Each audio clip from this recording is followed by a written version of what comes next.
Oh, you motherfucker. Why won't you switch? Oh, for fuck's sake. Hang on. Where's my mouse?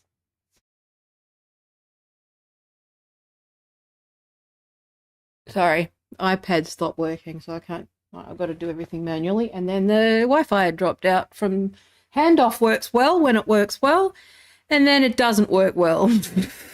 And then it's a fucking shit show. So both things happened. I'm my own producer, which is why. And it's not my job. I don't want to do it. Fucking hate it. Anyway. Hello. I called the... Oh, look. I managed to get myself a pink Stanley. Here it's all the rage. Anyway. No, I called the stream Irreconcilable Differences because I was going to talk about X. I know everyone's sick of fucking talking about it, and I'm sick of talking about Elon Musk, who is clearly at this point going through some shit, going through some sort of breakdown, and you know, we don't need to be on the receiving end of it, right? I actually was thinking about this, and it was like, why was I defending him for so long? And I think a part of it is that, you know, that's part of, I think when you're the kid of like an addict or something like that, that when you see that sort of, whether he's on drugs or not, I don't give a shit. Probably because of the erratic behavior. So it's either drugs or some sort of like manic episode or something like that. It's not normal. Okay. But when you see that kind of behavior that is associated with that, with, you know, addiction or like mental health, and if you've had a parent like that, there is this part of you that wants to defend them, that wants to protect them, that wants to kind of, you know, so you end up giving them a bit more credit than you would normally. It's like, it's a little bit of that sort of savior, you know, what's that called? Florence Nightingale thing, right? But, you know, you don't have to put up with it. We don't have to be sitting on the, receiving end of him and his like poor judgment when it comes to the abuse that you get on X, when it comes, at the end of the day, like someone else's addiction, mental breakdown, whatever. Yeah, it will provide some reasons. And obviously I'm empathetic, but at the same time, I spent my entire life being on the receiving end of like other people's shit, and I'm not going to do that anymore. Your shit is your shit. Okay, I will give you, some rope. I will give you some help. I will whatever, and understanding. And I'm generally more understanding when you're going through shit. But at the end of the day, this is a very important platform. At the end of the day, users have to, you have to have a boundary and go, you know what? I'm sick of this shit. I'm sick of logging onto this platform with like Nazis all the time. Okay, now that is what I wanted to talk about, but it does sort of dovetail into what is happening with Substack at the moment. Okay. And they're sort of they're the same thing. And you can hold both views at the same time on this whole online Nazis and deplatforming issue. Okay. And nothing highlights it more than the fact that I am done with X. Okay. I hate Blue Sky. I hate Threads. Okay. And for lots of different reasons. That's called being an adult. That's called being normal. That's called, actually being knowledgeable about a certain thing. And in this case, it is the way that deplatforming is used, the way that certain campaigns are run, and the way bad actors manipulate platforms. Okay. So part of the reason why I feel like, and it's sad to watch it. Like if you go back over my channel, you'll see like a whole bunch of me defending Musk during the takeover and, acknowledging the problems that existed on Twitter, that it was at the mercy of, sort of a media complex of people who could just, make a phone call and get people banned. Like that was a known problem with sort of the blue checks, right? Which is that they had an account manager, they had an access that ordinary users didn't have. Okay, there was this ability for mainstream journalists who were, effectively paid bullies on that platform. Many, again, the low-hanging fruit journalists, right?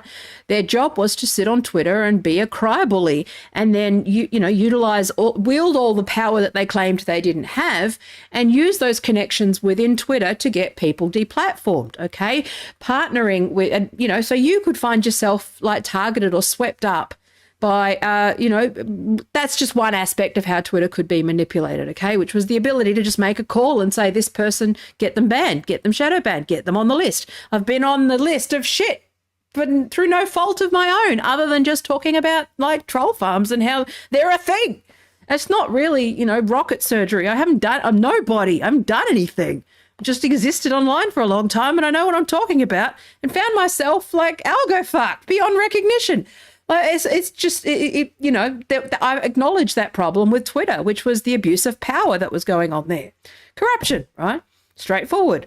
Also, this MO, this sort of thing that is we're seeing happen with Substack, saw it happen with Reddit, saw it happen with a bunch of other places, which is that, and this is the thing that frustrates me about Elon Musk, is that there is a grain of truth to what he's saying about them targeting him, but there is also a measurable, substantive, observable Nazi problem on X right now, okay? That it is observable, okay? I'm not saying there's like easy answers to these problems by any stretch of the imagination. These are very complex problems, and when I talk about the previous, Twitter team and stuff, like some of these things, they're complex problems. Complex problems are often just manageable. They're not really something that has a clear solution, but you can put good processes in place to mitigate the downsides, and that's the gap that I'm talking about here. So the old guard on Twitter,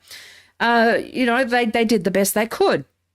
But a lot of the cost of having that sort of more sanitized, more corporate, more brand-friendly platform was that it wasn't Alex Jones that anyone had a problem with. It wasn't the big guys, because those guys had access. They could call someone. They could get on Joe Rogan. They could appeal it. They could still, I've often joked, like a little bit cancelled is a good thing. If you are willing to sell out your principles and go and work with the far right and like certain people named Konstantin Kisin who just, say whatever they need to for money, right? Because they're a fucking psychopath.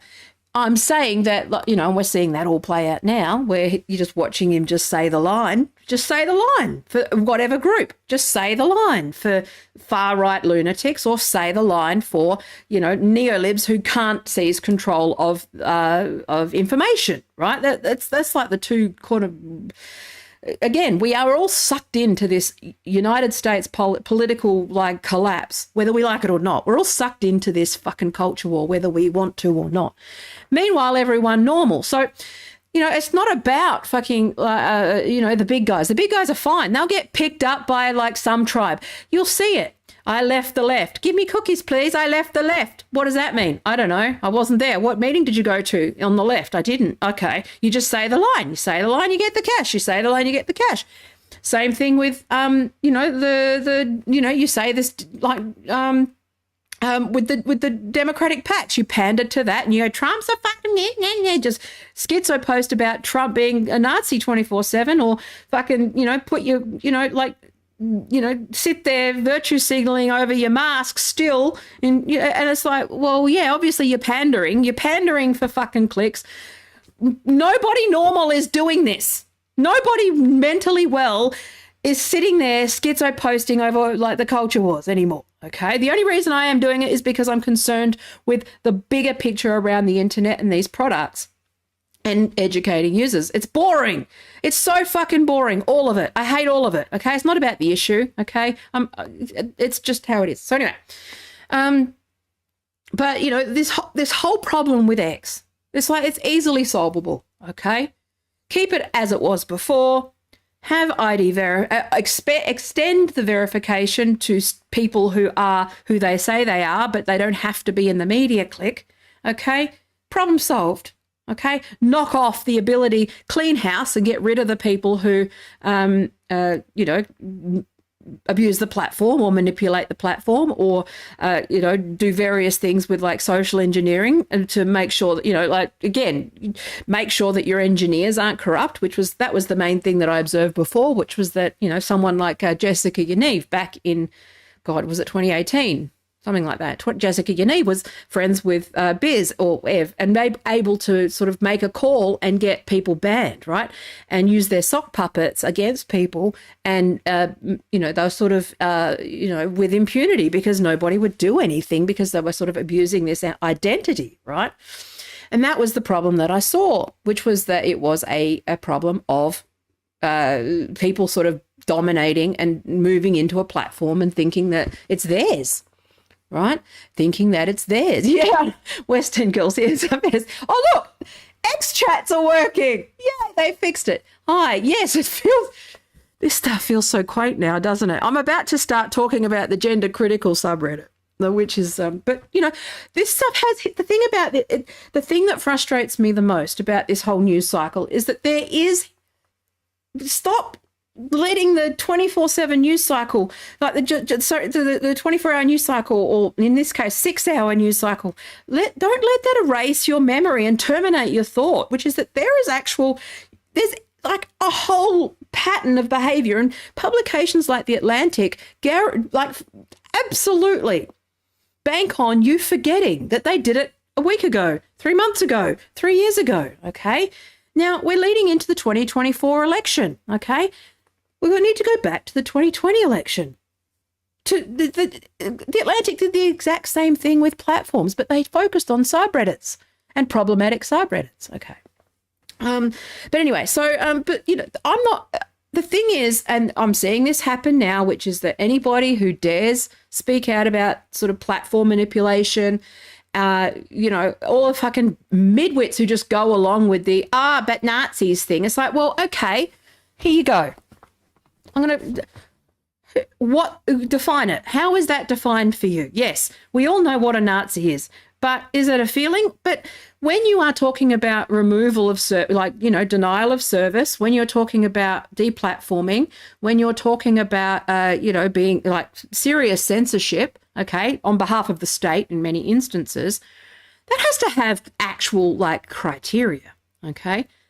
You have to have actual proof. There needs to be a burden of proof there, okay? Not just an Atlantic article with some screenshots. There's a process that needs to be followed there, okay? Nobody is disputing the Nazi problem. I go on, I've got a pinned post on X right now that says I'm leaving because I can't deal with this anymore until Elon Musk gets his head straight. I'm as honest about this as anybody else. I hate the problem, but does it mean I think that people should be deplatformed? No. Okay, now, and that's the thing about this whole Substack thing, which is that you are perfectly within your rights to, I think Substack is a stupid idea. I've been on record saying that. You shouldn't be, if you're a writer and you want to monetize, you should not be reliant, depending on SaaS tools anyway. Because at some point, if you write and you do anything that is remotely fucking good writing or interesting thought, at some point you're going to find yourself at the mercy of this platform. Okay, that, there is always, you're going to have to, it's the same Chomsky shit. If you're on a SaaS platform, you are then dependent on the owners of that platform and the whims of the day. It's no different to Elon Musk and his whims right now. Okay, do you think me telling him to get his head together and shit's going to, you think that's going to, he goes, thank you for that feedback. Well noted. I will adjust. No. He's going to fucking, my account is going to be fucking banned. I'm in for a fucking, you get what I'm saying, right? That's how capitalism works. But anyway, but with SaaS means software as a service, right? So let me define it. So software as a service is, a website where you go in and you use like accounting software or a blogging platform or a writing platform. Social media was technically SaaS, right? That's more thinking as a service, not software as a service. So we're, back in the old days, sort of pre-2012, before SaaS sort of became a big thing, you would buy software, you would buy it outright, and that would be the software that you bought. You bought it in the box, and that was what you bought, right? Word was a disk that you installed. You purchased it for a few $100s, and you owned it outright. Adobe Creative Suite, okay, Photoshop, those things. You bought the disk, CS6, you'd buy it on its disk, and you owned that outright, okay. But now, obviously, Creative Cloud, and so it's basically everything as a service. So that's what you're seeing sort of permeate tech at the moment, which is that now that's sort of going into our cars. It's going to Uber Eats, where if you actually want hot food, you got to pay a subscription, like everything as a service, right? And also the problem with everything as a service, whether it's your car, whether it is any kind of subscription, right, where you are hooked directly into the cloud, that can be revoked at any time. Like you're seeing that with Sony at the moment, with Sony content and things that things where people have bought, movies or games, and the licensing agreement lapses, and they just say you can't download that content anymore. Okay, it's revoked, right? You are renting everything. Okay, I had this happen with a game that I like, We Happy Few, right? It's one of my favorite games, and I thought, you know what, I'm going to go play that, and it was on Game Pass forever. Okay. And suddenly I bought the DLCs for it. So I bought the DLCs outright, okay? But the core game itself was sitting on Game Pass. And they took it off Game Pass. So the DLCs I bought, I can't use without paying $50 for that game. I then looked and it says, they've probably taken it off and put it back on but this is what works in the background, which is the licensing stuff, right, in the background. I will get to the point over this, but it is related, right?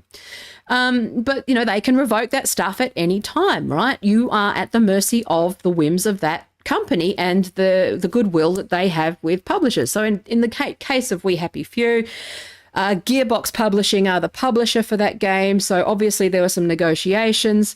And obviously what's happened there is that while it was being negotiated, that was taken off Game Pass and for sale for $50. Okay. Now, what I noticed was that it's now in the coming soon section on Game Pass next week.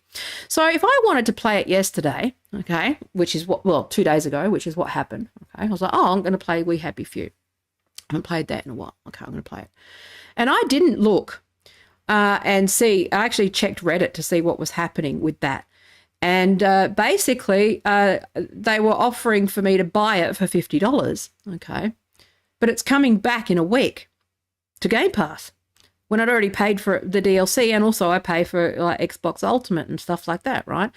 So they basically were, if I could have just gone and paid $50 for it to then become free on Game Pass again, right? You are at the mercy of my point, that the overarching point is that this is the software as a service model. This is the everything as a service model.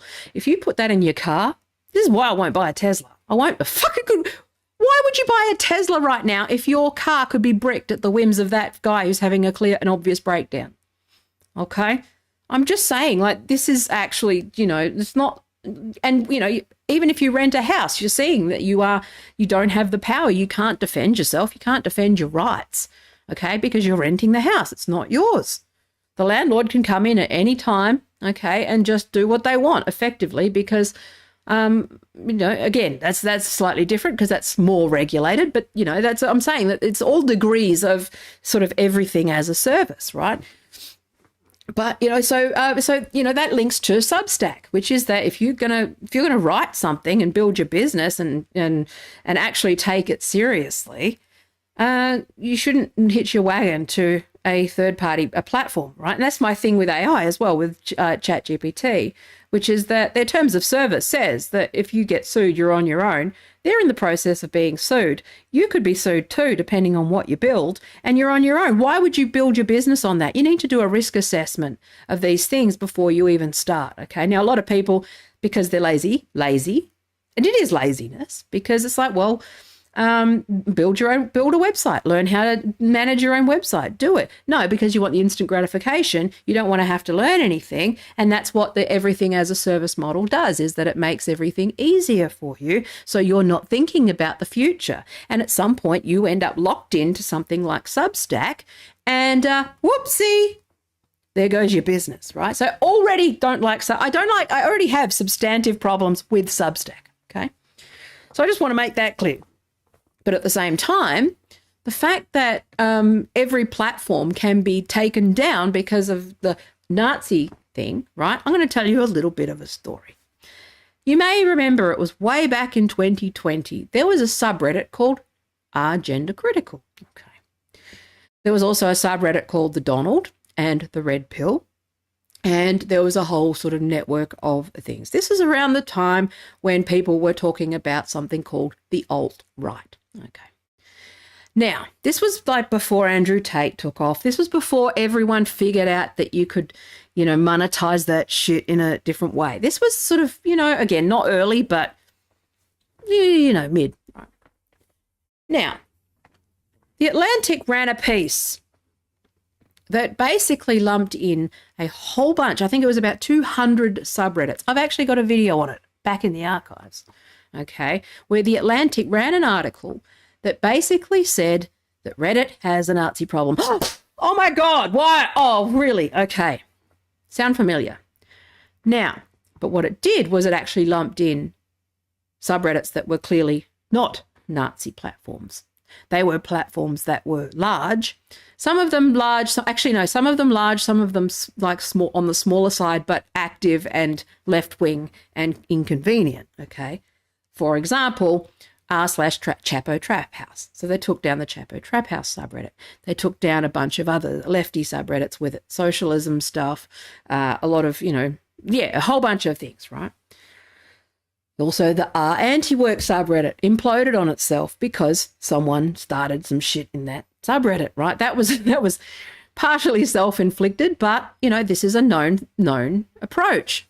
If anyone gets a little bit too lippy or starts saying anything that is inconvenient to power, or a movement starts, you go in and you forum slide this shit and you wreck it. Okay, that's a known thing. But also part of that strategy is to use a publication like The Atlantic. Now, I've talked about there's this network of publications, okay? They're mostly Condé Nast and affiliates, okay? New York Times occasionally get involved in these hit pieces, and Washington Post occasionally as well. So Washington Post and Taylor Lorenz and are sort of peripheral but like useful idiots, I think, more in the Washington Post's instance, right? They were involved heavily with the takedown of Kiwi farms over this stuff, where they just post like just falsehoods and get a whole website taken down. This one was, and I'll again, the technical details of the Kiwi farms thing is very boring, so I won't talk about it. This is a known thing, network of papers. So the main people are The Atlantic. So first off, The Atlantic will publish some findings from the ADL, Southern Poverty Law Centre, CCDH, a couple of other organisations that like escape me, but it's not relevant. Okay, they're all the other acronyms. Okay, they work with a bunch of digital agencies to create this research. Okay, now they use their agencies to harvest user data to kind of find people, right, and whatever, nudge people, whatever. Okay, then what they do is they publish an article in The Atlantic that sources this laundered, like made-up data. Okay, the most famous one, again, I've got a previous stream on it, is the CCDH, where they manufacture and they play statistical tricks, and they with a wide brush to sort of make a claim and say that they've got data. But when you actually like look at that, scrutinize that data, it's hiding something more sinister. So I use the example of the CCDH's claim that hate speech has increased since Elon Musk took over.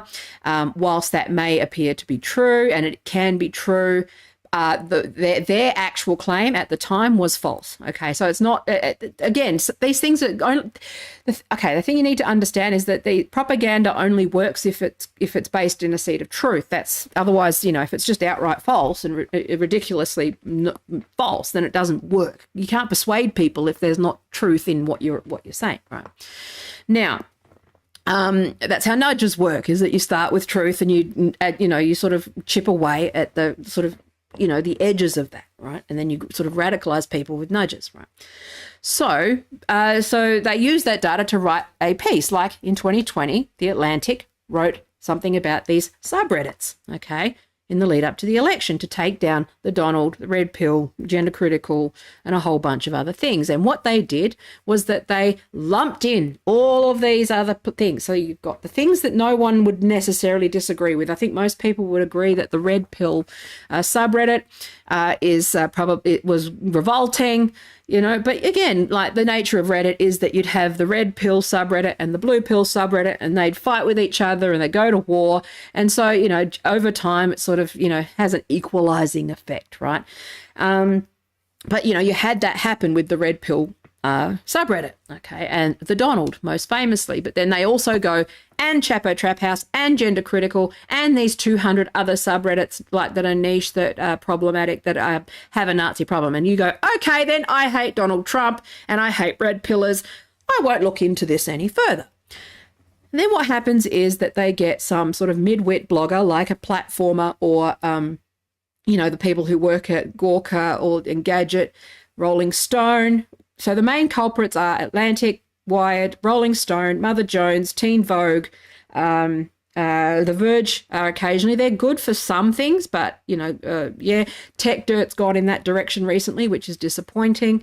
There's enough money in it for you. If you run a blog, there's money in it for you to just go with talking points. Whether they believe it or not, I don't know.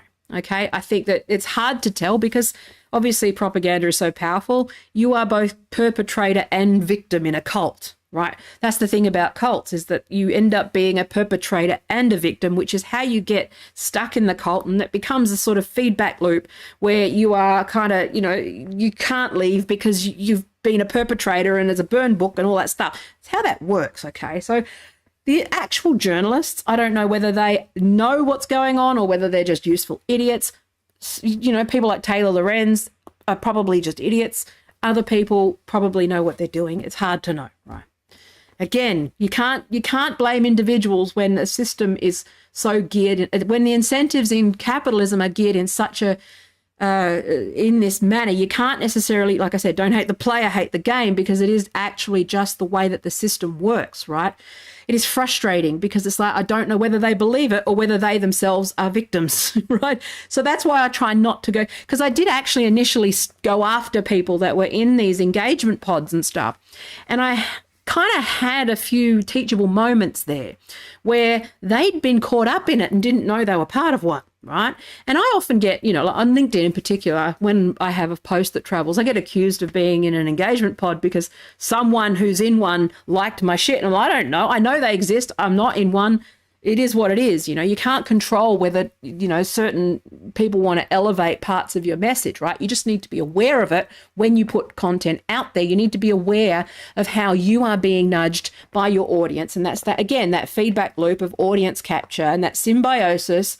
Okay, you got to make sure you are acutely aware of that and measuring that at all times and making sure that you stay true to your principles, and that you are, you really got to be vigilant with this stuff. We've seen it enough times, especially with radfems, right, where they just got brainworms. This is what brainworms does and is, which is the people who don't have that vigilance and they're sort of uncritically just going down this rabbit hole. And again, we're seeing that manifest in the most, one of the most, not the most powerful, but one of the richest people in the world melt before our eyes. We're seeing it. We've seen how powerful this stuff is. He's in a world, and it's like, please just stop. Like, no, it's like, you could Google this. What's going on here? Like, you watch that melt, right? Here's my pink Stanley cup. Anyway, it's thirsty. Okay, so so you've got that. But you've got this sort of network of publications, and then what they do. So the Atlantic posts this thing that no one would disagree with on the surface. Like, I don't have a problem with Nazi. Oh fuck, I have a problem with Nazis. Correct that one, right? I don't support Nazis. Is what I meant to say at all. But I also know that this is the Substack position too, which is that there is no solution that doesn't affect more people who are innocent, okay? And that's the position. From a product point of view, you cannot, especially if you are like doing it with algorithms and automatic detection, those things are so easily gamed with mass reporting and,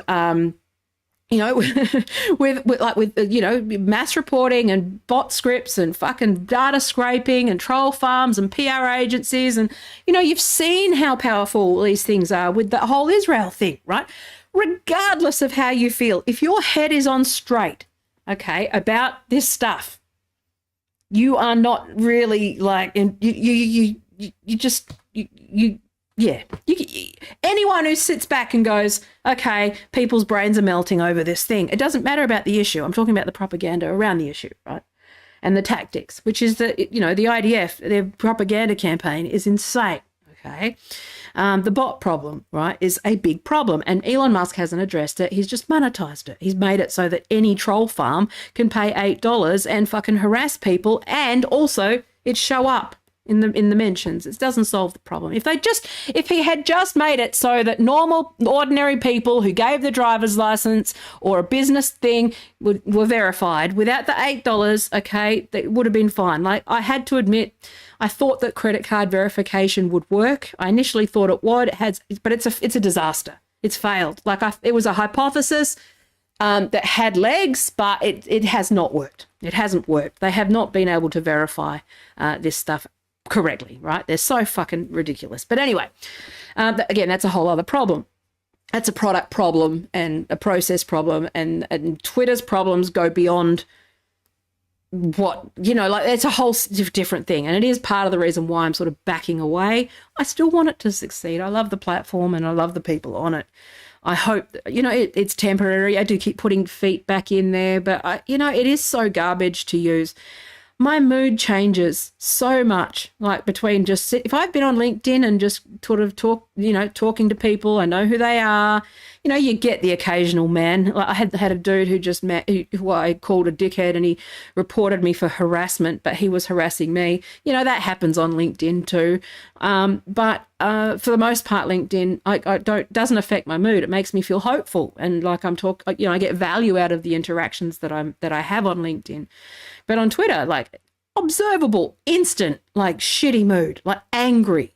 Okay, Threads is worse. Threads is far worse. Threads makes me want to fucking kill myself. It really does. For the algorithms, that was a joke. It makes me want to, it's like, it makes me want to like commit harikari, like reading the fucking influ. Yes, I want to know what bikini models think about stuff. Oh my God. No, I don't. Anyway. One of the jokes I've got is, how did they get through the crosswalk and bike test? I don't know. I don't know how. How did they get through? I thought they would have stumbled at the secure password, like, fuck. Anyway, I was like, oh. But anyway, and Blue Sky is where all of those the worst people of Twitter have gone, right? That's unfortunate, but yeah. Again, we're all a bit like, so I'm landing in LinkedIn. But anyway, because LinkedIn's more, appropriate for my particular content. Okay, so my target audience is there. Okay, they used to be on Twitter, but I think they're kind of most sane thinking adults are sort of hanging on LinkedIn now, which is interesting and weird, but cool. Okay, so anyway, what was I saying? Oh, yeah. So there's, the thing about the Nazi problem is that, first of all, it came from the Atlantic. So that means that they're lumping stuff in. Now, I saw this from an associate on LinkedIn, and they are, well, I'd say pretty perpetually on the wrong side of this issue at this point, because they're not somebody who they've never actually fallen afoul of any fucking like neolib position. So they don't know the extent of the problem like I would, right? But basically they said Nazis and those around them. And I was like, well, that's doing some heavy lifting, isn't it?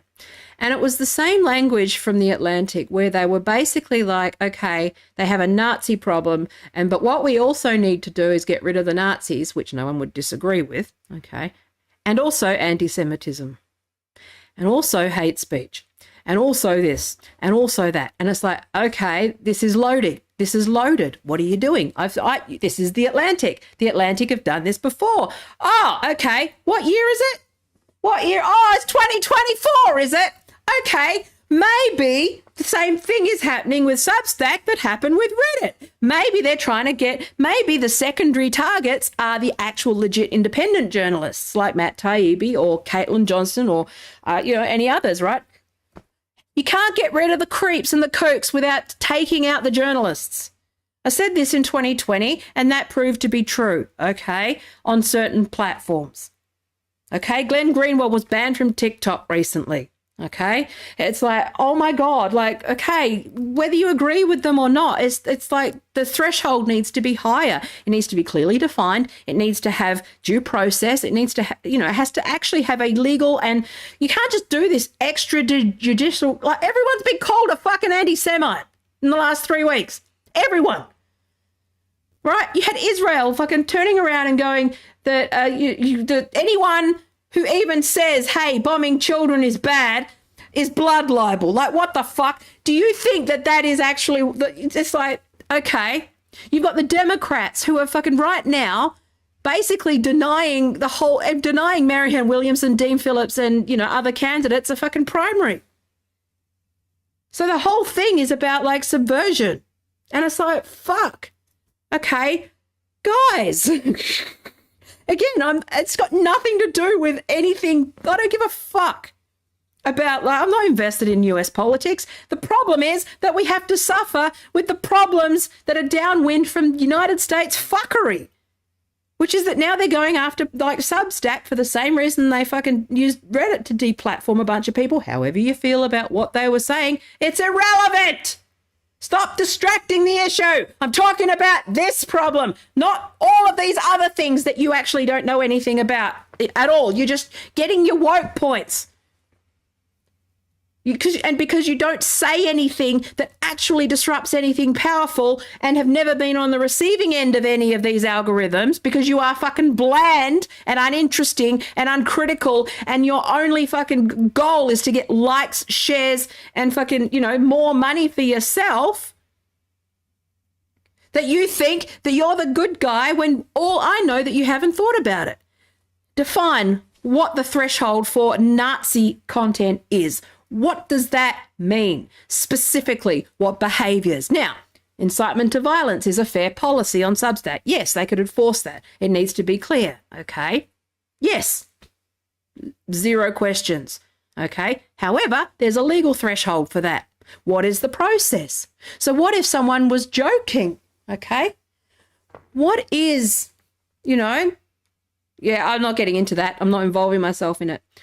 So it's I'm making a broader point about suppression. It's not like, yeah, anyway. Okay, so don't derail that issue either. So the issue is suppression of dissent. The issue is authoritarianism, the control of information and the flow of information.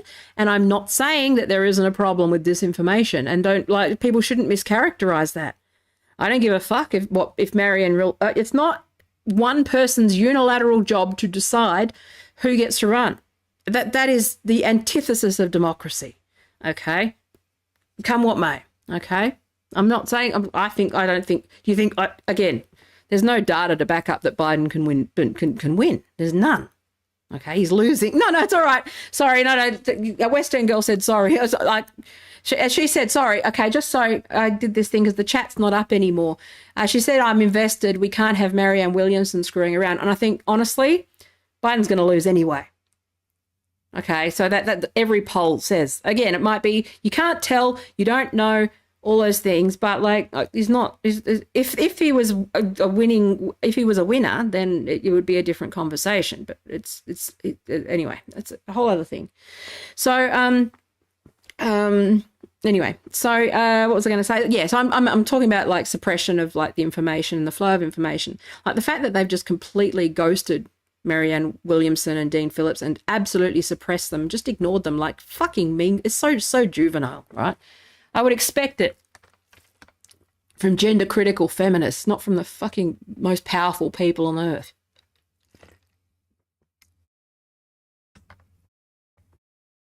Anyway. Sorry. So to get back on point, which is that there is this whole thing, which is suppression of dissent on these platforms, but also the fact that it's okay, so let's talk this through, okay? It's easy to write a thunk piece about Nazis, okay? How do you design that product in a way that scales, first of all? So when you're talking about platforms of scale, okay, so Substack has millions of users, okay? That means then you have to have either people, okay, let's say probably how many cases could someone get through in a day if it was 100% people that were manning these things, right? Or millions of users. So you're looking at maybe a staff of 10 to 12,000 support staff, right? Minimum. Okay. It's not about Marianne. It's about any other candidate. It's exposing everyone. I don't care. Anyway, and there's plenty of people who've run that have never held any political office. So anyway, but I'm not going to get into domestic politics. I try to stay out of it because I'm not really, it's like it doesn't matter. Anyway, I'm more in the anyone but Biden camp because that guy's a fucking, no, he's just, anyway. It's just sad. It's just sad at this point. It's elder abuse at this point. Seriously. Anyway. Given the stakes, it's just so irresponsible. So anyway. And also then if the plan is to replace him up front, with their preferred candidate, right? Then there needs to be a primary. You can't have it. You get what I'm saying? It's got nothing to do with the actual candidates that are involved. It's got everything to do with the fact that, it's just authoritarian on its face, not democracy. Okay. You don't save democracy by being anti-democracy. Okay. Now I understand that there's complexities there with fascism when you're dealing with fascism, but at the end of the day, it's let's just say it's 50-50 on who the fascists are at this point. I think it's more a uni party at this point. But anyway, let's just move on. I think anyone who knows stuff from outside the US, because I have a unique perspective, because I have distance, right? Distance you don't have, admittedly, right? It's already gone. It's already collapsing, right? It's end stage, okay? But most people know this, right? Again, I'm rooting for you, but what can I say? It's an oligarchy and a kleptocracy, and there is no democracy. So anyway. But anyway, I hate to break it to you. There's no, yeah, anyway, you live in a dictatorship. So anyway, what was I going to say? Back to the point.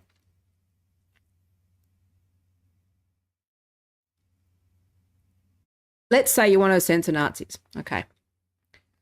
Let's say you want to censor the Nazis. Well, okay, like I said, if you are democratic in your thinking, okay, and fair, and don't have brainworms, which most people fucking do at this point. So many people have brainworms to the point where I wonder if I'm the one who's got brainworms. And I think wondering if you've got brainworms is that, like being a narcissist. If you're questioning whether you're a narcissist, you're not a narcissist. It's kind of endemic, right, to the whole thing. Same thing with brainworms, right? Self-awareness is like number one thing about not with brainworms. So anyway,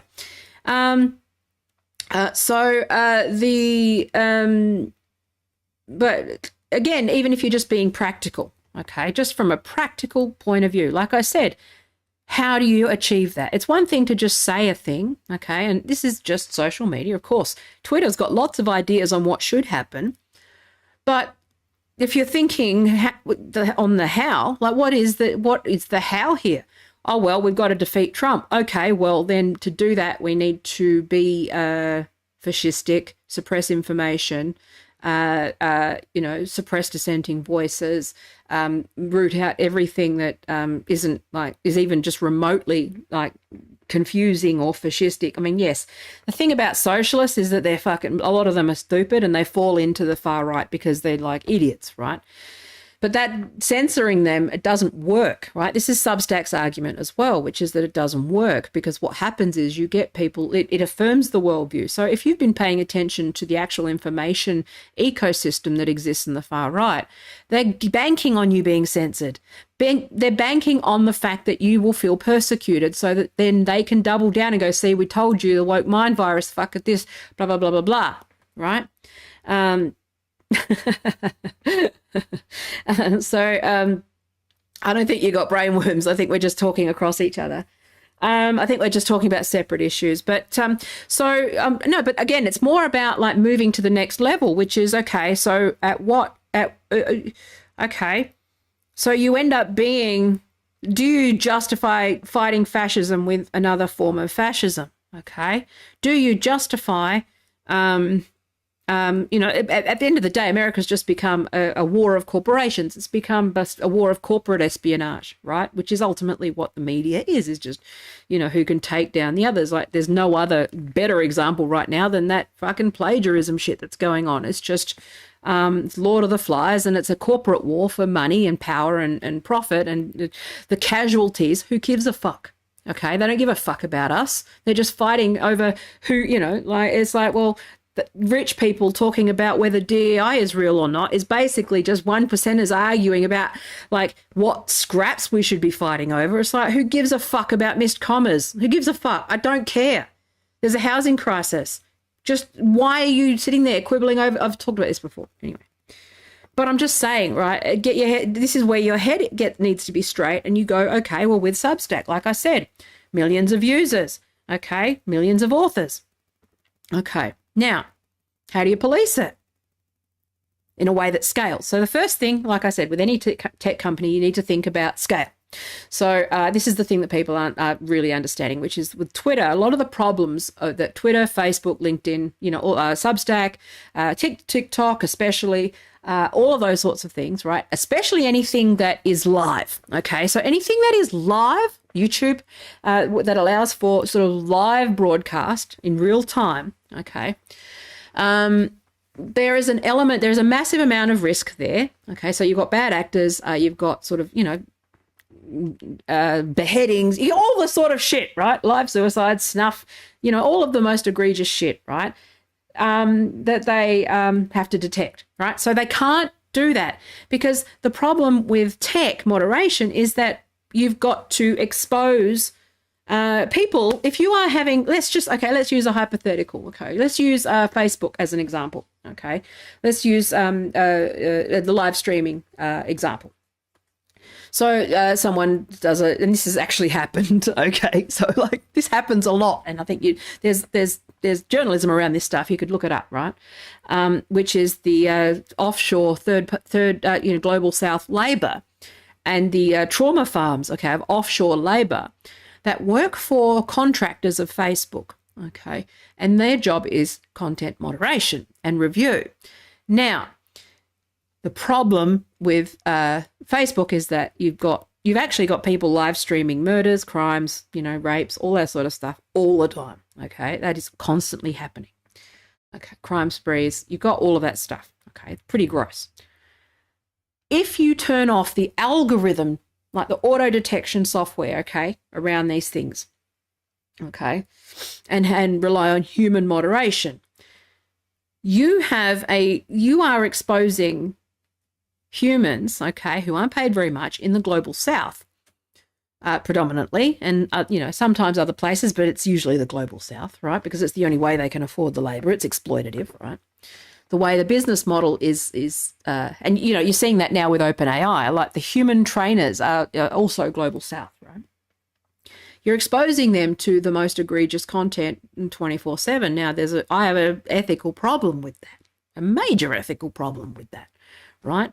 Especially with the amount that they're paid. So you've got to think about that. So what do you do? So this is how I'm talking about, these are real problems within product. Like when you say ban the Nazis, okay, well, yeah, okay, so how do we do that?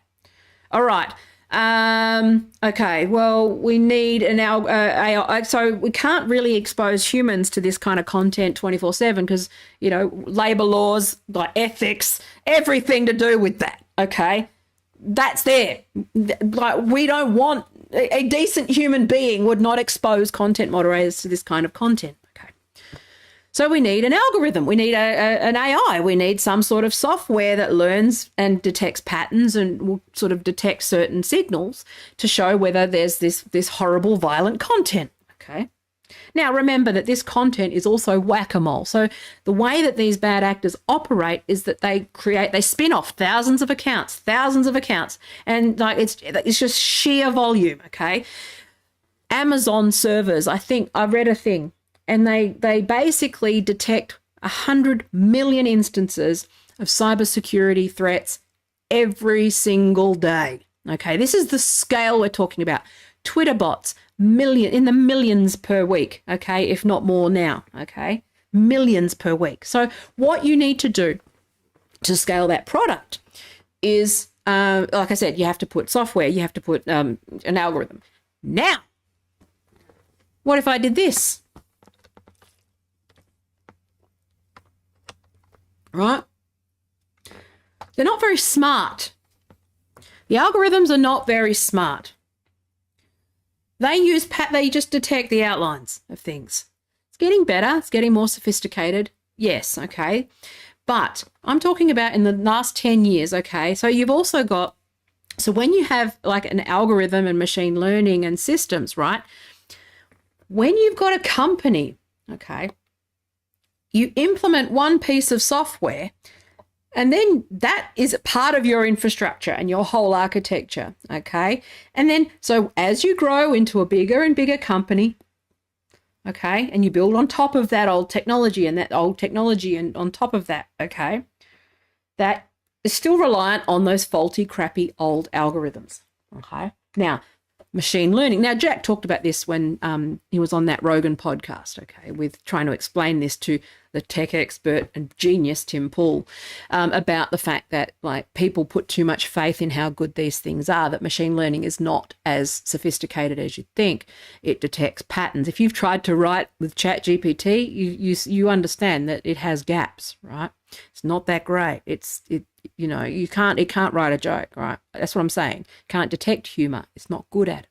But it's the same thing with image detection. So they're detecting things. That's why, Instagram will ban you for like dumb things that look like something else. Okay, I took a photo of my ankle when I broke it, and it was all bruised and stuff, and that got me a permanent ban from Instagram with my first Instagram account because it was obviously, it tripped up the algorithm, and I could never get that account back, right? So that was just like, because they have to put this in to detect, the horrible stuff like the child porn, all the horrible things that you can think of, all right? So that's got algorithms doing that. Now, problem with that is that you end up with false positives. Now, the people who are accused of being a Nazi because they've been mass reported as one by various bad actors, okay, or find themselves for whatever reason, like I have on the side of like everyone, where that like you don't know who's fucking with you. It's probably everyone, but I'm suppressed to a point where you can assume that I'm not elevated and I'm mass reported in the background and that sort of stuff, right? It's clearly manipulation happening on my account. Because it's, whatever, doesn't matter. But I'm just saying, like, that's, I know what's normal for an account and certain content. And it's like, I don't get out of, whatever it is just, I don't get out of the gate. Okay. I cannot get past 100 views, right? No matter what I do. So obviously I'm in there as something. So anyway, but I'm a false positive. I count as a false positive. I haven't done anything wrong, but just by association with all these signals, at some point, I've tripped everything up, all these little signals, and they've gone, that's a bad actor. Don't answer their support tickets. Cut them off, blah, blah, blah, right? That's a thing. I have no recourse, so there's no legal framework. That's changing, but there is no legal framework for me to appeal it. There is no recourse with the company because they just, put your emails in the special filing cabinet, otherwise known as the trash can. You've got no recourse. So what happens? So when I talk about when people say banning Nazis, okay, it's got nothing to do with the Nazis. It's about the fact that you cannot implement software, you cannot implement anything like that in a way that doesn't have false positives, okay? Now, this is the problem with the lumping in, right? This is where the gaps are, which is when they say something like Nazis and anti-Semitism. Well, who hasn't been accused of anti-Semitism this last few months if you've got your head on straight? Okay? Who hasn't had a bunch of fucking bots reporting them or harassing them, like I talked about Owen Jones, right? Again, regardless of how you feel about the issue, I'm talking about the propaganda war. Different things!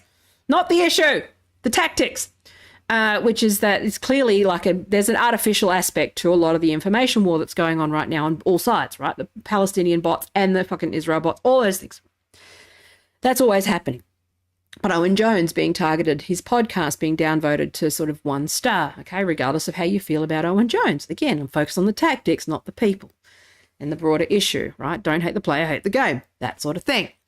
But he's had his podcast started as like a 5-star podcast, and he got mobbed by IDF bot army, and now his podcast is 1 star, right?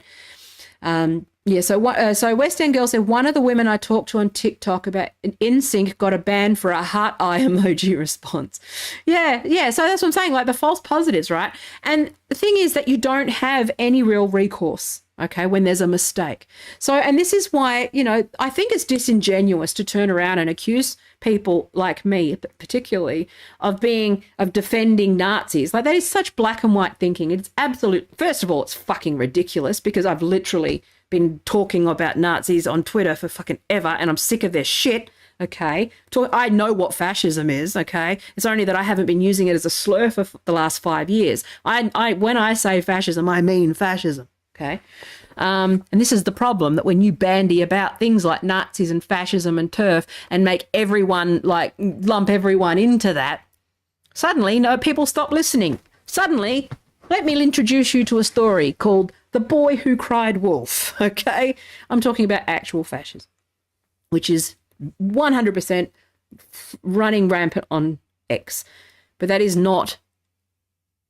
That is a must. That's a product problem of there's a lot of again, it's a separate fucking problem that I've got hours and hours and hours on. Okay. But with Substack, right? And I'm no fan of Substack, but do I like fucking anti-vaxxers being on Substack? No. Do I like QAnon being on there? No. Do I like the fact that they can build an audience? Absolutely not. But also, how the fuck do you ban them without taking a whole cohort of people with them? It's like tuna farming, okay? Think about the tuna, dolphin safe tuna, okay? When you do the tuna haul with the net, how do you save the dolphins? You need a way of fishing for the tuna with a way that is dolphin safe, okay? Do you understand the analogy there? And unfortunately, right, this is, again, I tried to build a product, which is the Dolphin Project, funnily enough, because too many people were getting caught in this sort of algorithmic net but they're basically saying that you're sort of anti-tuna. Okay, this is where my analogies usually fall apart in a comical way, but bear with me because it's on the fly. But it's like saying, well, you don't think anyone should ever eat tuna ever, because you're concerned with the dolphins. Does that make sense? Like, it's not the same thing. I'm not talking about the same thing. I'm concerned with the dolphins. I think, again, if you're a vegan, then obviously that doesn't fly because you think that. But you're a vegan, so... people have different opinions, is my point. And there's grey and shades of grey, okay? Anyway, that's a whole other thing. Black and white thinking across the board is a problem. And in this case, because you're not thinking about step one. It's easy to say step one. Anyone can say step one, get rid of Nazis. Cool. All right. Define that. How do you do it in a way that scales? How do you do it in a way that scales and doesn't hurt, content moderators in the third world? How do you do it in a way that does that and the algorithms are accurate enough to not have false positives? How do you do that in a way where there is in a world where there is no legal framework, no appeal process, no warrant, no right of reply, and when they get it wrong, they don't have to compensate you, they don't have to apologize, they don't have to correct it, they don't have to do anything, okay?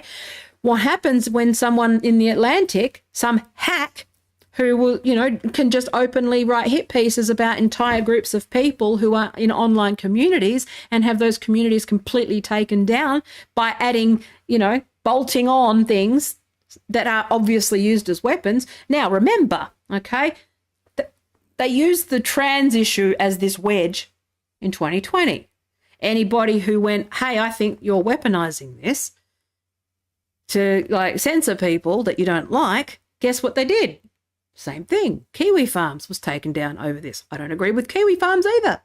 Kiwi Farms was taken down over one thread in thousands of threads. They did the same thing with 4chan, okay? Reddit, to seize control of information.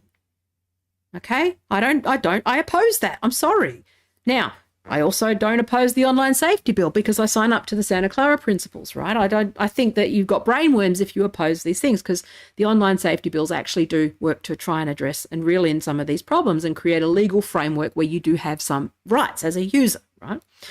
But so that's not, I'm not going to go off on Russell Brand train and go, it's all a big conspiracy. It's like, no, this is a conspiracy of a handful of media publications with too much power who will, run a hit piece, make massive generalizations, and then it is used as a weapon to defame entire groups of people, and those people have no recourse or any right of appeal or any remedy or any means to sue or any kind of anything, okay?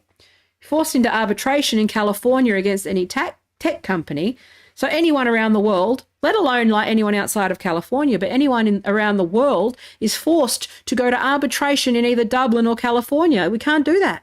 Okay, so until the legal framework exists to say that's actually unconscionable terms and you can't do that and you actually have to try the case, like where I can initiate proceedings in my home state, not the other way around, you can't do anything. You've got no recourse. Okay, now we've got that here now. Hopefully it's coming soon, that law. So I'll be able to, like I said, when the law's right, I'm initiating action against them for this stuff. But because I haven't done anything, right? But I'm just saying, like, I think it through. Think through steps 3, 4, 5, and 6. How do you do it? Okay, all right, big mouth. Okay, well, there's no solution to what you're asking for without hurting a whole bunch of innocent people. So do you have an answer? No, you don't. So shut up. Okay, and it's like, well, I'm on the side of Substack there. Now, once it is, see, this is where I think this is where the EU has a good, the DSA and those sorts of other things. Is it the DSA? No, it's the EU. What was the original, I can't remember, the European law that's not the GDPR. It was the e-commerce act, I think, something like that. It's called something like that. And data and stuff. But there is a legal thing where as soon as they become aware of an issue or aware of an account, okay, I've talked about this before, right? Part of the reason why Twitter ignores our emails is not because they're cunts, but it's because the corporate lawyers have done a calculation and basically said, well, if we don't see it, we didn't get it, therefore we're not liable. So there's a legal framework, the only legal recourse you've got is that once it is plausible deniability, right? So once they're aware of it, they have to act. Okay, so that's one of the sort of key provisions there. So basically they put systems in place to make sure that they're never aware of it, right? So with Substack, right?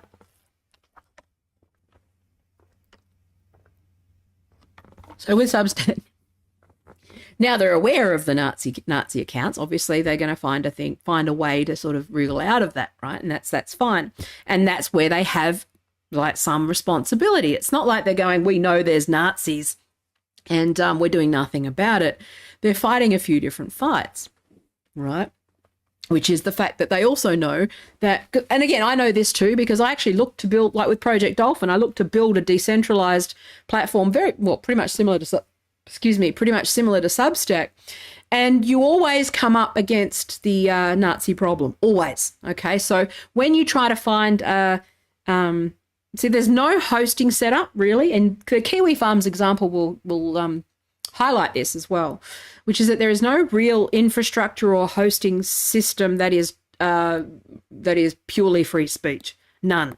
They've all got exceptions for which is a good thing, right? But mostly at the end of the day, at some point down the road, you're going to have the Nazi problem online if you're building a platform, okay? In terms of your liability for content, so this is where I actually came unstuck with Project Dolphin, which was that eventually you're going to get this pressure.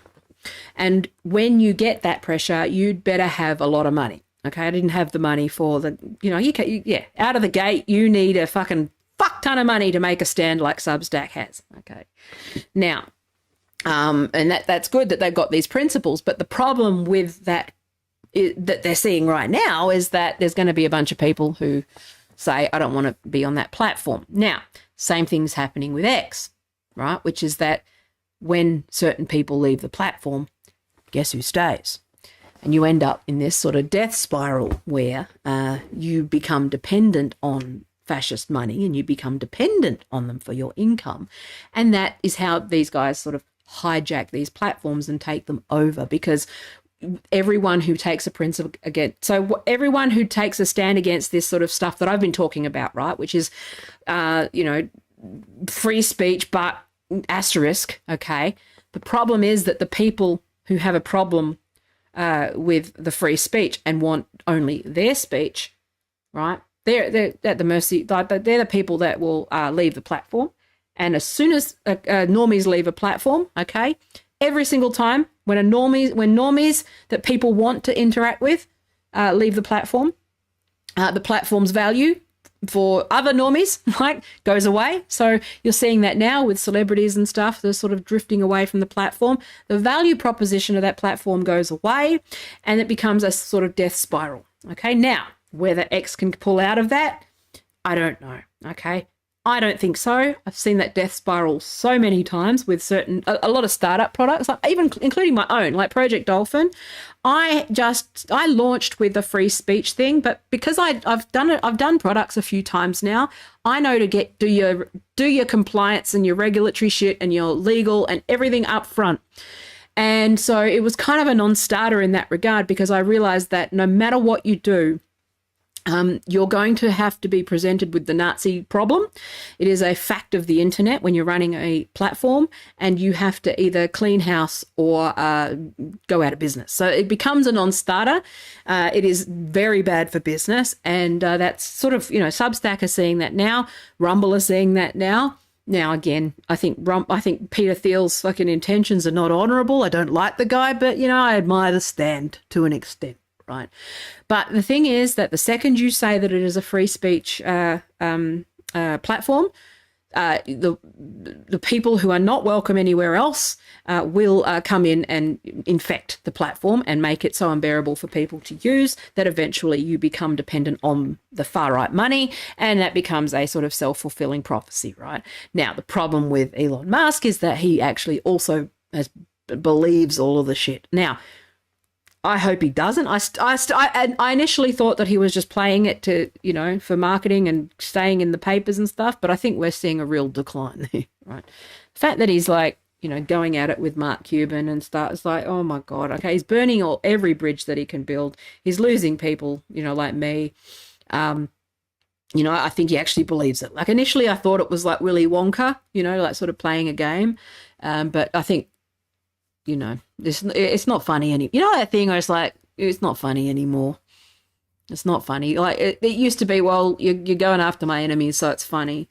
And the people I don't like, but at the same time, like now it's just, nah, that kind of thing, right? It's just sad now, right?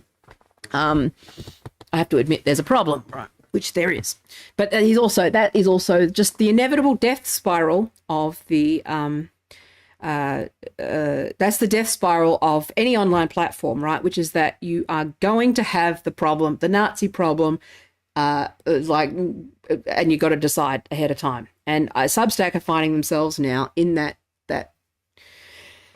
problem where, it may be a death spiral. You get it. It doesn't take hard. It's not much. It doesn't take much to completely kill a platform at all.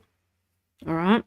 Blue Sky has become so unpalatable in the other direction. So Blue Sky has become unpalatable in the other direction, which is that all the cancel fucks are hanging out there too. Okay. So it's, and they've obviously just muscled into Blue Sky and started telling everyone what this platform is. And Threads is the same, right? You got these like cancel fucks are just hanging out on Threads and Blue Sky. So, that's the opposite problem, which is that, you want to have a balance around, you want to have a normie audience. Now, you see what I'm like, it's like, okay, that's great. Oh, hang on a minute. Just give me a second. It's distracting me. This isn't a one-on-one chat room. Sorry, it's pulling my attention. Okay. I have ADD. So this is not a chat room where you and I are conversing. It's all good. Feel free to interact with other people, so it's all good. What was I going to say? See, this is what happens. Anyway, whatever. I shouldn't be looking. It just just was sitting there flicking in my corner of my eye. So that's all right. What was I going to say? Yeah. So basically, they're having to do this. But I'm seeing this now with people who are just not thinking it through and going, okay, well, you want them to get rid of Nazis. Okay, well, how do they do that? Without because the way that they've set up their moderation system is to have the creators self-moderate. Now, this is what this is the problem that Reddit had as well, which is that subreddits and 4chan as well were the people who run the community and set up the community, they sort of largely self-moderate, right? This is why, like Facebook, for better or worse, Facebook actually managed this better than anyone. not so much lately. Like they're very much something's going on with their algorithms and like crazy shit at the moment. But I think that is some of that is just, again, I talked about this before about that building, that legacy stuff. You know, once you build on top of, I think people forget how much, because Facebook is now what, a 15-year-old tech product, which means it's got legacy code, it's got old tech, it's probably held together with tape and glue. You can't rewrite it. You're talking about global scale. You kind of you get what I'm saying. Like, so there's like a lot of different reasons why these things will go awry. Okay, people really don't understand what it takes to scale, build, manage, and maintain, particularly a large platform like that. Okay. And that's assuming the engineers are any good, which is not always the case. Right. But it's just, if getting fewer and further between. But yeah, it's so, let me think. Can't remember what I was going to say. Yeah, so, you know, I think it's worth thinking about when it's like the thought, like thinking about the thought termination, right, that goes with this stuff, which is that it's all well and good to run a hit piece and say take down Nazis. Well, yeah, no one disagrees with that. But first of all, how are you going to do that? Second of all, the fact that you're adding and anti-Semitism, etc. Okay, there's a lot of heavy lifting going on there, and everyone's been called an anti-Semite or called that for like a month. I'd be very cautious, especially in an election year where they don't want certain that will be used. That will be used as a target against Glenn Greenwald. It will be used as a target against Caitlin Johnson. It will be used as a target against every journalist who is defending Palestine right now, whether they are right or left. I don't give a fuck. As long as they've not got brain worms, I don't care. Okay, as long as they're doing journalism, they're going to be a target. Okay. And the same thing goes for, people who are pro-Israel, right? They're going to be a target for different lobby groups, right? Which one's more powerful remains to be seen, right? And it's the same thing with Russia and Ukraine and all that sort of thing. You need to understand that everyone wants to take down their enemy and suppress information, right? The most effective way to, propaganda is not just, illustrated posters saying, we need you and do your thing. It's not just the propaganda posters, but a big part of propaganda and propaganda campaigns is the suppression of alternative information that might actually correct that stuff. Okay, now community notes is dog shit. I don't care what anyone says. That is taken over by the far right at this point. I've personally experienced it. The dogpiling that you do for merely pointing out the policy that they are lying overtly about and linking to the policy, and then you get yourself hounded and dogpiled on community notes, and then they ban your community notes account. So I've had that happen too, right? Recently. So that it doesn't work. These systems don't work because the Nazis take over and that platform manipulation occurs. Like I said, remember the scale that I was talking about before, the hundreds of millions every day, okay? Penetration testing, scams, phishing, Bitcoin shit, trying to steal your Bitcoin, trying to get into your bank account, but also trying to get your vote, trying to get your, get you to have brain worms so that you'll pass on their bullshit messages. Like, it's all there. Okay, it depends on, or even a 13-year-old that you've told to go to bed, pulls a script off GitHub and starts mass reporting your account with a Python script. It's really, it's very, if there's one thing that has been successfully decentralized, it is cybercrime. Okay, it is the one thing that has been successfully decentralized on the internet without much hassle or scrutiny, and that is that. Okay, but then you've also got the social engineering aspects of things. You've got the you got the fucking, Daily Wire and far right and influencers, selling you shit. You got Temu people trying to hawk you their wares, and you end up in a situation where people are talking about a pink cup with Stanley on it.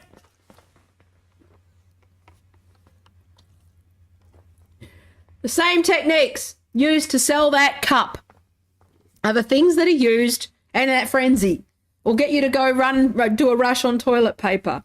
They are the same techniques. Okay, that stoke your fear and make you do certain things, okay? Share, like, subscribe, be a mouthpiece that doesn't offer any solutions, like ban Nazis, etc. Okay, what's in the etc.? What's your criteria? What's the process? What law? What mandate do you have to do this? Who decides that? Who's doing the research? What research is it? Is it a pamphlet or is it actual research? Let me look at your data. CCDH, let me look at the actual raw data. I think you'll find that that data is actually falsified. Okay. What process and recourse or, compensation do people get for having a false positive? How do I even know if I'm being banned? How do I even know if I'm being shadow banned and suppressed? I only know because I know how these platforms work. I know, and I've been A/B testing it for years, and I've tested it, and I know what my account was, okay, and what it is now, and I know that it's not getting anywhere or doing anything, and it's obviously not being seen, right? I'm not stupid. I know stuff. But that's the only reason I know. No one's told me. I've asked for the records, and Twitter denied my privacy request, even though I have the right to amend, because they know that I can't sue them. They know that there is no legal, that they're above the law, right? And this is the reality of it. And it's like, well, I don't want people who are above the law, unaccountable, no transparency, in bed with journalists who have an agenda, who want to deplatform people without without a warrant or a fucking anything or process or anything. A misunderstanding. Like, I accidentally posted a meme on Facebook. I didn't even think. It was just funny. And it was a stupid thing about BMW, and it had the Nazi memorabilia. And I posted, and I was like, oh, fuck. I couldn't stream on Facebook for 15 days, and I had no right of appeal. I couldn't say, I'm sorry, it was a misunderstanding. They were just like, no, you put that insignia there, banned. And I was like, okay, well, that's great. Thanks, support. Brilliant. Okay, that's not justice. Okay, part of having a justice system and a reasonable, fair, democratic society is a recourse, or that you honour like basic civil rights and the right to, amend a mistake, right? Especially if it's run by algorithms and stuff, right? And I've talked about that before, earlier. And that's the problem. I mean, Substack's going to have that problem now. And also the problem now is that Substack has caved. So it's over. Substack has caved, which means now they can be held hostage with a boycott whenever someone posts something that's like a no thing. And in an election year now, like if Marianne Williamson sets up a Substack, they'll go after her, for example. Okay, just as an example. If whatever, okay, however you feel about her, she has the right to run. And it's not the DNC's decision, okay, necessarily, although legally and technically it is. It's not the point. Okay. Anyway, I'm just saying, like, it's not in the realm of it's not in line with the let's just say it's directly in opposition of saving democracy, and most people can see it. Okay, so it's not going to be a selling point. It's going to lose. It's going to lose you the election. But anyway, so you lean into democracy, not fucking, oh my God. Anyway, so annoying. This is campaign 101 stuff. This isn't even like a question. This is just 101 shit. This is comms 101. It's not fucking difficult. I don't know what the fuck they're thinking. I used to think these people were smart. It just turns out they're greedy and like selfish and rationalize. Smart people rationalize their own behavior better than stupid people. Let's just put it that way. That's why they say smart people also fall into cults more often than not smart people, because smart people are better at rationalizing, right? Anyway, but I'm going to go. I think I've said enough about this issue, and but yeah, like, who gives a shit? Come up with a solution. That we've all tried these solutions. They don't work. It ends up just punishing more people. Okay? Like, I don't want Nazis around. I don't want fucking anti-vaxxers and anti-abortion and misogynists and fucking people who hate. But you don't have a solution that doesn't, like, take out 10 for every one who are setting up thousands of accounts every other day. Okay? If you take out one of those accounts, there's 10 more that pop up in its place. Then you actually end up taking down 100 people that didn't do anything wrong or had a joke. That's the reality of this. It's like, well, what's your plan? You can pick up the phone individually to Substack, and the problem is capitalism. They're not going to do that. Costs too much. Okay? Should you, like, if you find out, demonetize them? Yes. But again, mass reporting exists. Hit campaigns exist, right? We're not, it's a, unfortunately, whether we like it or not, we are all dragged into this fucking election, whether we live in America or not. It's annoying as fuck. But all I can do is educate you and try to keep you sane and get you thinking clearly, which is that it's, you know, just because they're your enemy or your political enemy doesn't mean, well, first of all, your political enemies have rights. Okay, you need to keep remembering that. They have rights, okay? Not that we have rights, okay? I mean, actually, they do have rights. And there is a process to follow that is in line with those rights.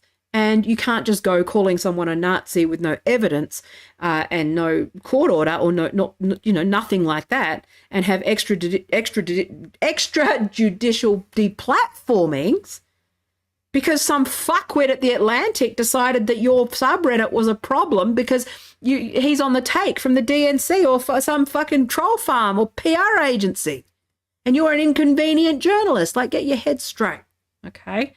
And even if you don't like Glenn Greenwald, I quibbles with what he talks about. I think he's pandering a bit to the right. He's self-corrected lately. But you don't think Norm Finkelstein wouldn't be called a Nazi in a heartbeat if that, like, was... It's like, what the fuck? Get your head together. You know? So anyway, I'm going to go. I love you. Thank you for your precious last seconds. Good to see you, West End girl. Thank you. I'm glad you learned something. It's good when I can educate someone in between the waffle. Yeah, you know, it really is. I think people just don't understand how, like, these platforms work, especially at scale. Like, scale is the biggest thing, where it's not just a website that you set up and you can just ban people, where you get a spam. You don't just get a spam email and you go, oh, ban that person. We're talking millions and millions and millions of new accounts posting hundreds and thousands and millions of comments every day. That cannot be done by human beings, and especially if it's like moderation of, like, you know, horrible content, because you create other problems. Okay, so it's just like thinking clearly about how we might do it. You might have an answer. I've been working on these things for years and I still haven't gotten a satisfactory answer, mostly because it all comes back to tech companies need to not be, tech bros need to not be tech bros and actually give a fuck about the problem, and they don't. They just care about their, like, stock. They don't care about their, like, actual users, or, you know, because otherwise they would invest in, like, outreach programs. Like, the best approach that I can think of is more something like the community justice, like, model, like a community outreach program for the youth justice, where you know, a kid, when you land at the hospital with self-harm, they don't just lock you up or, you know, put you straight in the mental hospital unless you're, like, in a severe state. What they do is they'll send a social worker, and the social worker will talk to you, and they'll do a risk assessment, and they'll go, okay, do you know why you're here? Do you know what's happening? What's going on? You know, blah, blah, blah. You get to the bottom of it and you talk to them and you educate them and you go, okay, the model that I wanted to do is that, you know, rather than banning or suspending, the ban or the 12-hour suspension, for example, is a trigger point. I was trying to think of the word, notification, whatever, for a welfare check on the user, right? Again, no, they won't do it. But I'm just saying, like, if they are a, like, user and a legitimate user, they can hit appeal and they can talk to somebody and they can have it explained, have the policy explained to them and go, okay, and then they can have their account reinstated by talking to someone, okay? It's like, that's how it should work. And it's the only approach. And if they're at risk of radicalization, you can tap them into resources and various other things and, you know, whatever, okay? Social work model. But they're not going to do that. They don't do that for fucking crime. They're not going to do it for social media. Right, but that's the solution. That's the answer. And unfortunately, like, unless government mandate that, and they pay, you know, they're not going to pay enough taxes for the government to do it, and they're not going to pay, and they're not going to do it themselves. And anything where the government mandates it, these tech bros are going to fight it and call it authoritarianism and say that the government's colluding with big tech. You can't fucking win, right?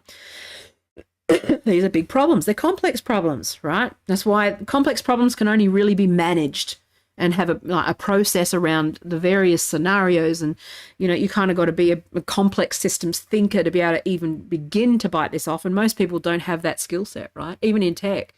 Like most of them, and part of the reason why the legs are falling off Twitter is because he's fired all of the people who weren't just autistic engineers who don't understand that there's a whole other thing that isn't engineering that needs addressing. Okay, this is a policy and process problem and a people problem, and he's trying to put, like the tech's not there. The tech's not there. It's not there. Okay, it's consensus in the tech industry that it's as much, despite the hype over AI and despite ChatGPT looking very impressive, okay, and fooling a lot of people, it still has its gaps, and those gaps are where people actually get hurt. Okay, aside from the wholesale copyright theft, but I'm saying like the gaps is where the most harm is done, especially within where there's no legal recourse and there's no framework or anything where I can go, you know what, Twitter, fuck you. You have suppressed my account and I've been targeted and you've done nothing. I've tried contacting you repeatedly. I've done a privacy request. I have tried to get in contact with your staff. I have literally done everything in good faith to try and get my account audited and reinstated, and you've done nothing. You have been made aware of me. You know I exist because I talked to your head of trust and safety, who the second I talked about what happened, ghosted me because she knows that they're liable for the way that I've been treated. Okay. She consulted legal and they said ignore it because the second you become aware of it, they have to do something, and they haven't done it. Okay. And so, but they also know that there is no legal recourse for me. So my only option is to sue them, and I can't do that. Okay, so that's where, they'll abuse the arbitration. I can't afford to do that. I can't afford to fly to California for arbitration, right? They pay the arbiters, right? I'm not going to waste my money doing that shit. Okay, it's like, no, I'm waiting for the legal framework I hope they don't fix it between now and like then, to an extent. I don't like it, but I hope they don't. There's a part of me that hopes that they don't go and fix it. So when the legal framework is implemented and shifts, that I have recourse and I can sue. Okay. But we'll see how we go. But yeah, so anyway, think it through. Don't just knee jerk, and also stop spreading disinformation. Think through steps 2, 3, 4, 5, 6, because the far right, this is one thing that and also, like, when I say the far right, I mean the United States at this point. The far right is just degrees, okay, is that the far right rely on you not thinking through steps 2, 3, 4, and 5. They only quibble over the micro because they can't actually confess or argue the macro or the world that they're trying to bring about. Okay, most people, when faced with go read the 2025 project. Okay, when faced with that, people go, that's bullshit. Okay, but that's why they've spent years laundering through various culture wars issues, because they can't show their hand. So what you need to do is make sure that you say, do you understand what they're actually asking, and stop sharing it. You need to let stuff go on your individual issue, okay? Regardless of what it is, you need to let stuff go and know that everything that you do when you argue and quibble the micro, okay, you might not think it's the micro, but yes, I'm sorry, trans women in toilets, micro, okay? You might think that, arguing the micro is important to you, but at the moment it is not, because what it does is it lends legitimacy to the bigger macro that they cannot argue. So make sure that if you are engaging with these fucking people online, that you are pulling them as out of the, do not engage in the micro, make them engage at the macro, okay? Make them engage and zoom out and say, okay, what policy are you asking for? What are you actually advocating for right now? What change are you asking for? Like I said, with this Nazi thing, okay, no one will engage it. They'll go quiet. They'll block and move on to the next person, because that's how it operates, right? But you don't need to be a part of it, and you can turn around and go, you know what? Okay, well, what's your solution then? Okay? What's your solution to unisex, as an alternative to unisex toilets or various other things? You want okay, what solution are you so your solution is fuck them, Let trans women go in the men's toilets. Is that what you're saying? Is that okay? All right.